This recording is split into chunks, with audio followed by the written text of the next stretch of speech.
જિલ્લા સહિત સમગ્ર રાજ્યમાં યોજાયેલી ગ્રામ પંચાયતોની ચૂંટણીના મતદાન બાદ ગુરુવારે હાથ ધરાયેલી મતગણતરીમાં ભારે ઉત્તેજનાનો માહોલ સર્જાયો હતો।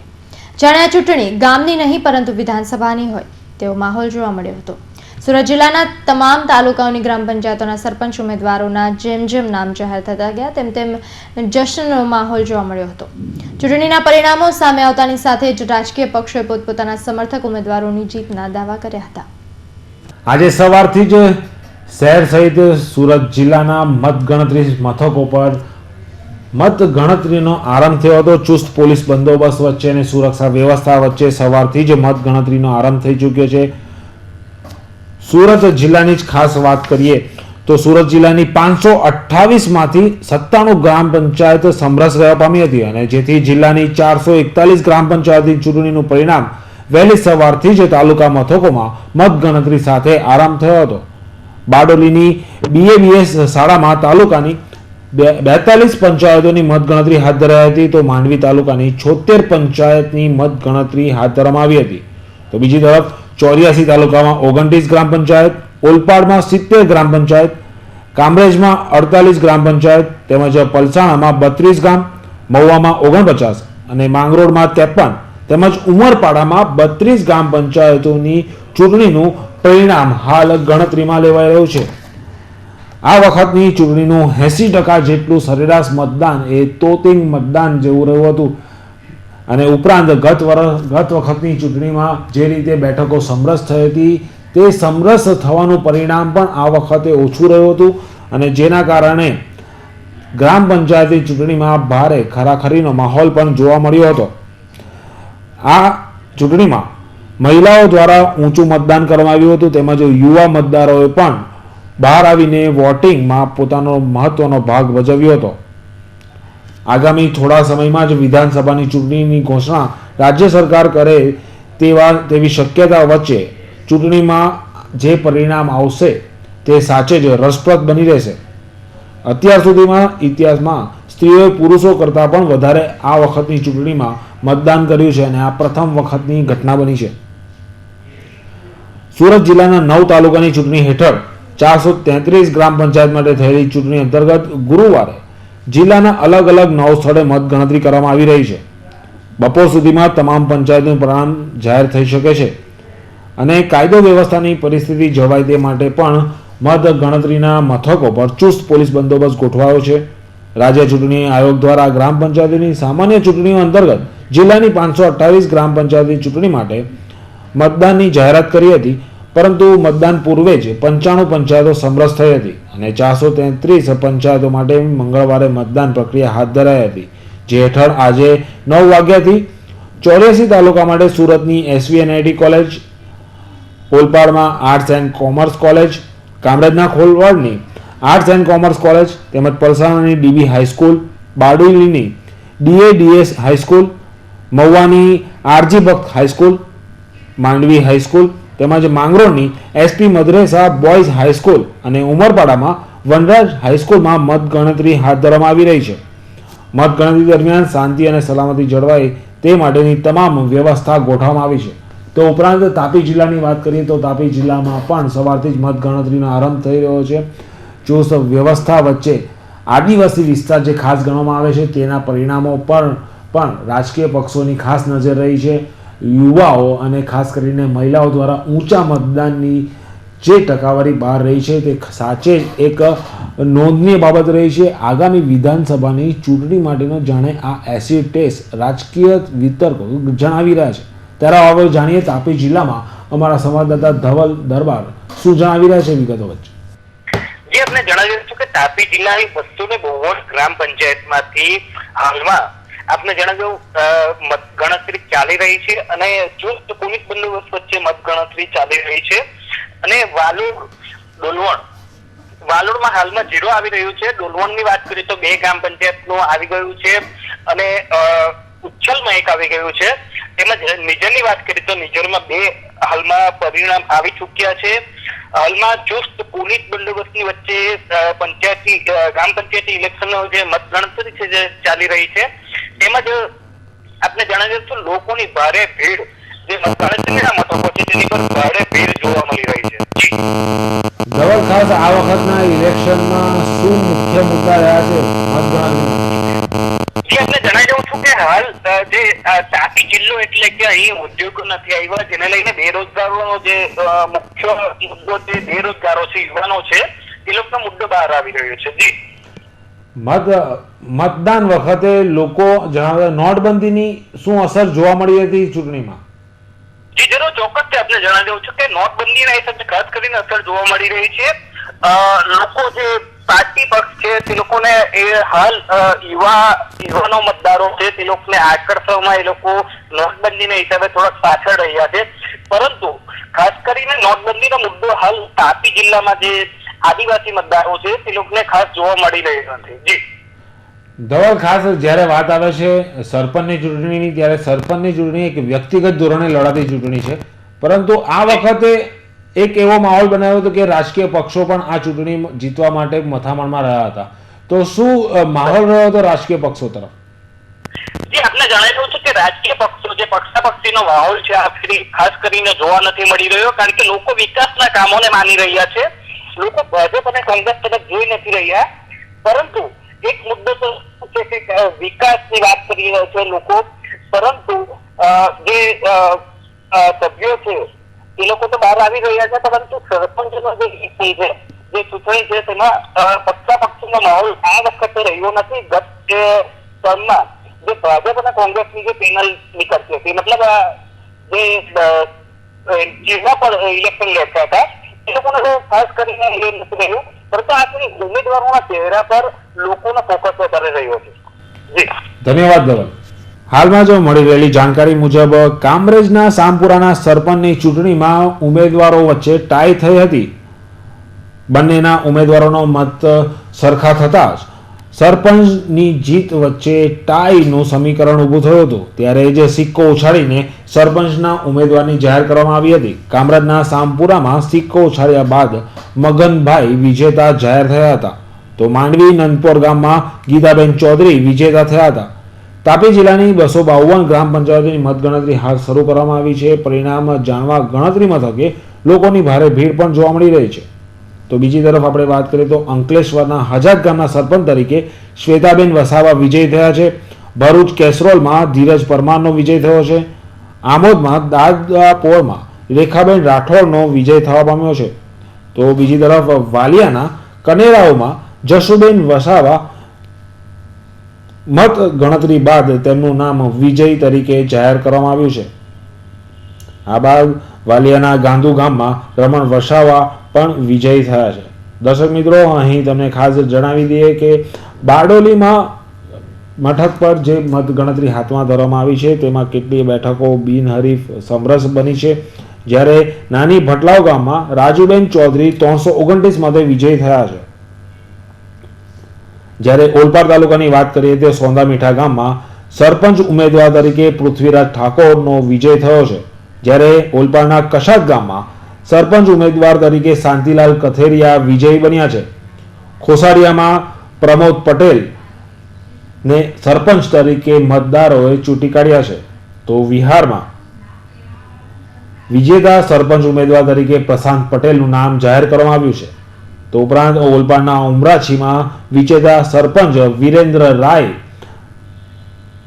જેઓને મત ગણતરી બાદ વિજેતા જાહેર કરવામાં આવ્યા છે. સુરત જિલ્લામાં સૌથી વધારે 84% મતદાન જેટલું માંડવીમાં થયું હતું અને સૌથી ઓછું મતદાન બારડોલીમાં નોંધાયું હતું. સૌથી વધારે મતદાન મહુવા અને માંડવીમાં 84% જેટલું થયું હતું. બારડોલીમાં 73% જેટલું મતદાન થયું હતું. ત્યારે ગ્રામ પંચાયતની ચૂંટણીમાં આ વખતે સ્ત્રીઓ અને પુરુષો દ્વારા એક સરખું 80% જેટલું મતદાન થયું હતું, જે સાચે જ એક રેકોર્ડ બ્રેક જાણવા મળી રહ્યું છે. ત્યારે બીજી તરફ અત્યારે માંડવીમાં પણ માંડવી તાલુકાની ગ્રામ પંચાયતોની મત ગણતરીનો આરંભ થયો છે. શું પરિણામ આવ્યું છે તો આવો જાણીએ અમારા સંવાદદાતા ધર્મેશ પટેલ પાસેથી. જરૂરથી જણાવી દઉં કે માંડવી તાલુકામાં મત ગણતરીની શરૂઆત થઈ ગઈ છે વહેલી સવારથી, અને એક સાથે 12 ગામોનું ગણતરી ચાલે છે. પરંતુ બેલેટ પેપરના લીધે એમાં ગણતરીમાં થોડું મોડું થાય છે. હાલ હજુ સુધી 5 ગ્રામ પંચાયતની ચૂંટણીનું પરિણામ આવી ગયું છે, જેમાં નનપોર, બોરીગાણા, કલમકુવા, ઊન ગામ અને તરસાડા 12 ગામ, આમ 5 ગામોના સરપંચોનો ગણતરી પૂરી થઈ છે. ધર્મેશ, ખાસ કરીને શું વ્યવસ્થા ત્યાં ધ્યાન રાખવામાં આવી? તમે કહી રહ્યા છો કે બહુ મોટી સંખ્યામાં ભીડ એકત્ર થઈ છે, તો કઈ રીતની વ્યવસ્થા ત્યાં ધ્યાનમાં રાખવામાં આવી રહી છે? જી જરૂર, પોલીસ તંત્ર દ્વારા ચાપતો પોલીસ બંદોબસ્ત ગોઠવી દેવામાં આવ્યો છે અને કોઈ પણ જાતની જાનહાનિ કે કોઈ વિવાદ ના ઉભો થાય તેના માટે પૂરતા પ્રમાણમાં પોલીસ બંદોબસ્ત ગોઠવી દેવામાં આવ્યો છે અને વિજેતાઓને પણ પૂરેપૂરી સૂચના આપવામાં આવે છે કે પરિણામ જાહેર થયા પછી પણ કોઈ પણ જાતની ધમાલ થવી જોઈએ નહીં. અને ખાસ ધર્મેશ, જ્યારે વાત હતી ગત રોજ જાહેર કરવામાં આવ્યું હતું કે મત ગણતરીના 200 મીટરના રેન્જમાં કોઈ પણ મોબાઈલનો ઉપયોગ ન કરો, તો શું એની બાબતે પૂરતી તકેદારી રાખવામાં આવી રહી છે?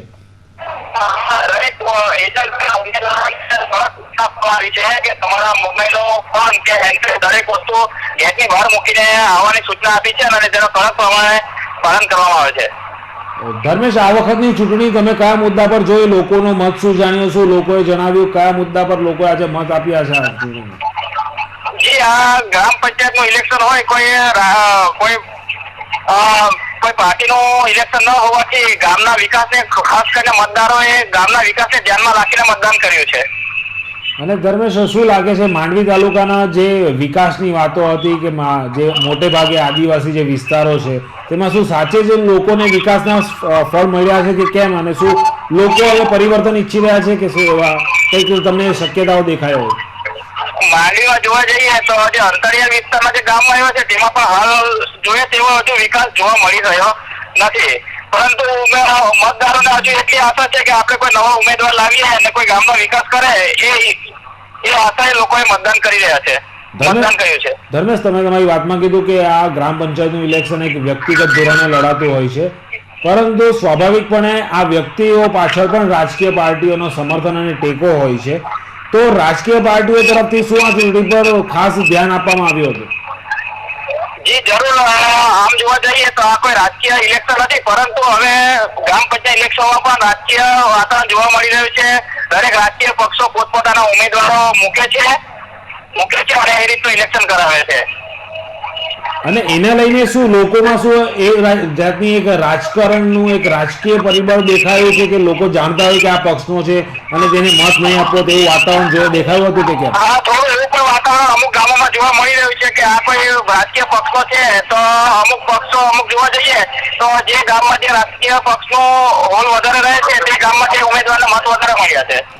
ધર્મેશ, ખાસ કરીને આ ગ્રામ પંચાયત ચૂંટણીમાં સુરત જિલ્લાની વાત કરીએ તો માંડવીમાં 84% જેટલું ઊંચું મતદાન થયું છે, તો શું પરિણામ લોકોની શું પોતાની માંગ રહી રહી છે આ વખતના ઇલેક્શનમાં? આ વખતના ઇલેક્શનમાં લોકોની ખાસ કરીને માંગ એટલી જ રહી હતી કે જે જૂના સરપંચો કે જે જૂના ઉમેદવારો જે કામ નથી કરી શક્યા, લોકોની માંગ એટલી જ છે કે ગ્રામ પંચાયત ગામમાં શાંતિ રહે અને સારી એવી જો વિકાસના કામો થાય, એમને જે કઈ અત્યાર સુધીમાં જે સુવિધાઓ નથી મળી એ સુવિધાઓ મળી રહે એ લોકોની ખાસ કરીને માંગ રહી હતી. ખાસ કરીને ગામમાં પાણીની વ્યવસ્થા, રોડની વ્યવસ્થા કે બીજી જે વ્યવસ્થા છે તે ઊભી કરવાની લોકોની ખાસ કરીને માંગ રહી હતી. અને આખરીમાં તમને પૂછીશ કે નોટબંધીની અસર શું આ ઇલેક્શન પર જોવા મળી ખરી? હવે આ હાલમાં તો નોટબંધીનો તો બહુ વધારે જોવા નથી મળી રહ્યું, કારણ કે સ્થાનિક ઇલેક્શન હોય કોઈ રાજકીય પાર્ટીને બહુ ધ્યાનમાં ન લેતા એટલે નોટબંધીનો આમાં બહુ કઈ જોવા નથી મળ્યું. જી ધન્યવાદ. મતદાન થયું હતું આ આદિવાસી વિસ્તાર તરીકે જોવાતો, ટ્રાઇબલ વિસ્તાર તરીકે જોવાતા આ વિસ્તારમાં પણ લોકોએ ઊંચું મતદાન કરીને જાગૃતિ દાખવી હતી. ત્યારે જાણીએ અત્યારની સ્થિતિ કેવી છે, માંગરોળમાં શું મતગણતરી હાથ ધરવામાં આવી રહી છે અને કયા પરિણામો બહાર આવ્યા છે, તો અમારા સંવાદદાતા નિર્મળ પટેલ સાથે આપણે જાણકારી મેળવીએ. માંગરોળ તાલુકામાં માંગરોળ ગામના હાઈસ્કૂલમાં હમણાં મતગણતરી ચાલુ છે અને ચુસ્ત પોલીસ બંદોબસ્ત ગોઠવી દેવામાં આવ્યો છે. કોસંબાનું 1 થી 6 વોર્ડનું પરિણામ જાહેર થયું છે અને જેમાં અખ્તરભાઈ કુરેશીની પેનલના 6 ઉમેદવાર વિજય ત્યાં જાહેર થયા છે. અને માંગરોળ પ્રોપર જે ઇલેક્શન છે તેમાં એક પેનલ હજુ ઓથેન્ટિક એ લોકો જાહેર નથી કર્યું, પરંતુ એક પેનલ પૂરેપૂરી વિન થાય એવું જાણવા મળ્યું છે. નિર્મળ, ખાસ કરીને સવારથી જ જ્યારે 9 વાગ્યાથી મતગણતરીનો આરંભ થયો હતો ત્યારે તમારા મતગણતરીના મથક પર શું સિચ્યુએશન હતી, શું પરિસ્થિતિ હતી અને બંદોબસ્ત વ્યવસ્થા માટેની શું તકેદારી રાખવામાં આવી રહી છે? જિલ્લાના નાયબ પોલીસ કોસંબા પોલીસ અને માંગરોળ પોલીસ મતદાન મથક પર છે અને ચુસ્ત પોલીસ બંદોબસ્ત ગોઠવી દેવામાં આવ્યો છે, જેથી કરીને કોઈ અનિચ્છનીય બનાવ ના બને. અને નિર્મલ, ખાસ આ વખતની ચૂંટણીમાં જ્યારે આટલું ઊંચું મતદાન થયું હોય તો તમે કઈ રીતનું આ ચૂંટણીનું મૂલ્યાંકન કરો છો? શું રહ્યું લોકોનો વ્યૂ અને લોકોની આ માંગ આ વખતે? આ વખતના હમણાં જેટલા પરિણામ આવ્યા તેના પરથી એવું લાગી રહ્યું છે કે લોકો પરિવર્તન ઈચ્છી રહ્યા છે. અને ખાસ કરીને માંગરોળ તાલુકાની આખી વાત કરીએ તો શું સાચે જ વિતેલા સમયમાં સરપંચ હતા, આપણે ગામ દીઠ વાત કરીએ તો શું સુવિધાઓ અને વિકાસના સ્વાદ લોકો સુધી પહોંચ્યા છે ખરા? વિકાસના કામ તો કર્યા છે, પરંતુ જે જૂના ઉમેદવારો હતા એને લોકો નકારી રહ્યા છે. અત્યારના પરિણામ સુધી પરથી એવું લાગી રહ્યું છે. તો જે ઉમેદવારો રિપીટ થયા હોય તેવા ઉમેદવારોના ચાન્સ ઓછા છે, પરંતુ નવા ઉમેદવાર જે યુવા ઉમેદવારોમાં કેટલી સંખ્યા લોકોનો વિશ્વાસ મેળવી શક્યા છે લોકો? માંગરોળમાં ખાસ કરીને માંગરોળ તાલુકાનું માંગરોળ ગામ છે, ત્યાં એક નવી પેનલ હતી અને નવી પેનલના યુવા ઉમેદવારો તમામ વિજેતા બન્યા છે એવું સૂત્રો જોવા મળ્યું. તો દર્શક મિત્રો, આ અમારા હતા માંગરોળથી નિર્મલ પટેલ, જેઓએ જાણકારી આપી કે અત્યારે એક 6 પેનલે જે અંદર આંતરિક સમજૂતીથી જે પેનલ બનાવી હતી તેના 6 ઉમેદવારો વિજય થયા છે. ખાસ કરીને ટ્રાઇબલ વિસ્તાર ગણાતો માંગરોળ તાલુકાના વિસ્તારમાં મતદાનની ટકાવારી ઊંચી રહી હતી, પરંતુ પરિણામમાં લોકો આજે પરિવર્તન ઈચ્છી રહ્યા છે. વિકાસ જરૂરથી થયો છે, પરંતુ જે રીતે સરપંચના જે ઉમેદવારો હતા તેમની કામગીરી સામે પણ વિસ્તારના લોકોએ સવાલ ઉઠાવ્યા છે. તેમની કામગીરી સામે લઈને આજે એ લોકો પરિવર્તન ઈચ્છી રહ્યા છે. તો બીજી તરફ આપણે વાત કરીએ ભરૂચ જિલ્લાની, તો ભરૂચ જિલ્લામાં 395 ગ્રામ પંચાયતો બેઠકો માટેની મત ગણતરી સવારથી જ તાલુકા મથકો પર શરૂ થઈ જવા પામી છે. ભરૂચ તાલુકાની ગ્રામ પંચાયતો ચૂંટણી યોજાયા બાદ મતગણતરીનો સવારથી જ કેજે પોલિટેકનિક કોલેજ ખાતે આરંભ કરવામાં આવ્યો હતો. પ્રથમ વોર્ડ સભ્યો અને ત્યારબાદ સરપંચના બેલેટ પેપર પર અલગ અલગ કરવામાં આવ્યા હતા. બાદમાં વોર્ડ સભ્યોના મતની ગણતરીની પ્રક્રિયા હાથ ધરવામાં આવી હતી અને તે બાદ સરપંચની બેઠકના મત ગણવામાં આવ્યા હતા. મત ગણતરી કેન્દ્રો પર તંત્ર દ્વારા ચુસ્ત પોલીસ બંદોબસ્ત નજર રાખવામાં આવી રહ્યો છે. સાથે સાથે ભરૂચના જે સંવેદનશીલ વિસ્તારો છે તેમાં પણ પરિણામોને લઈને કોઈ વિવાદ કે ઘટના ન બને તેની પર તંત્ર ખાસ નજર રાખી રહ્યું છે. તો આવો જાણીએ શું પરિસ્થિતિ છે અને કેવી રીતની વ્યવસ્થા તંત્ર ત્યાં રાખવામાં આવી છે. ભરૂચ તાલુકાના ગ્રામ પંચાયતના ઇલેક્શન અનુસંધાને પોલિટેકનિક કોલેજ ભરૂચ ખાતે આજરોજ મતગણતરીનો બંદોબસ્ત રાખવામાં આવ્યો છે, જેમાં 5 પોલીસ ઓફિસર તથા 150 પોલીસના જવાનો અહીંયા બંદોબસ્ત જાળવી રહ્યા છે. શાંતિપૂર્ણ મતગણતરીનું કામગીરી ચાલુ છે અને બંદોબસ્ત પોલીસનો ચાલુ છે. દર્શક મિત્રો, હિન્દ ટીવી દ્વારા સવારથી જ તમને ગ્રામ પંચાયતની ચૂંટણીના પરિણામો તમારી સમક્ષ રજૂ કરતા રહ્યા છે અને અમારા જેટલા જિલ્લામાંથી તાલુકા દીઠ સંવાદદાતાઓએ આપેલી જાણકારી પ્રમાણે કેવો માહોલ રહ્યો છે ગ્રામ પંચાયતની ચૂંટણીમાં, કોણ બનશે સરપંચ તે આજનો મુખ્ય વિષય રહ્યો છે. ત્યારે કેટલીક પરિણામો જાહેર થવાની સાથે કેટલીક છાવણીમાં ખુશીનો માહોલ જોવા મળ્યો હતો અને તો પરિણામોની સાથે કેટલીક છાવણીઓમાં ગમનો માહોલ પણ છવાયો હતો. પરંતુ ખાસ કરીને જ્યારે આજે ઊંચું મતદાન થયું છે તે એક પરિવર્તનનું નિશાન કે પરિવર્તનની એક દિશા બતાવી રહ્યું હોય તેવું જાણવા મળી રહ્યું છે. જ્યારે લોકો ખાસ કરીને વિકાસ તરફ પોતાનો મુખ્ય મુદ્દો રાખીને પોતાના સરપંચની પસંદગી કરી રહ્યા છે. તો દર્શક મિત્રો, અમારી સાથે જોડાઈ રહેજો. અમે તમારી સમક્ષ ગ્રામ પંચાયતની ચૂંટણીના પરિણામો સતત બતાવતા રહીશું.